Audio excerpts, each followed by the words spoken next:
भारत और चीन में लद्दाख बॉर्डर पर एक बार फिर से तनाव पैदा हो गया है। दोनों ही देशों की सेना के बीच ये टकराव एलएसी के पास हुआ, जिसमें भारतीय सेना के 3 जांबाज शहीद हो गए हैं। इनमें भारतीय सेना का एक अफसर और 2 सैनिक शामिल हैं। भारतीय सेना की ओर से जो बयान सामने आया है, उसमें कहा गया है कि दोनों ही सेना के बीच ये हिंसक भिड़ंत लद्दाख की गलवान घाटी में हुई। चीनी सेना के सैनिक भी मारे गए हैं। इंडियन आर्मी ने अपने बयान में कहा है कि दोनों ही सेनाओं के बीच सोमवार रात ये टकराव हुआ। अब इस पूरी स्थिति पर नजर रखने के लिए दोनों ही देशों के सेना के वरिष्ठ अधिकारी बात कर रहे हैं। समाचार एजेंसी एएनआई की रिपोर्ट इस बारे में सामने आई है।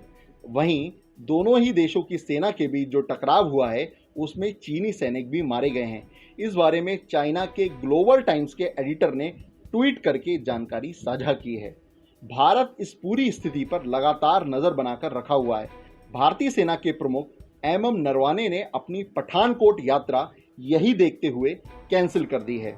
वैसे सन 1975 के बाद ये पहली बार है कि दोनों ही देशों में इस तरह का टकराव हुआ हो। दोनों ही देशों के टकराव के बाद सैनिक की मौत हुई हो। ये पहली बार 1975 के बाद ऐसा हो रहा है। इससे पहले दोनों ही देशों के बीच टकराव को कम करने के लिए लगातार पूर्वी लद्दाख में टॉप लेवल के सैन्य अधिकारी बातचीत कर रहे थे।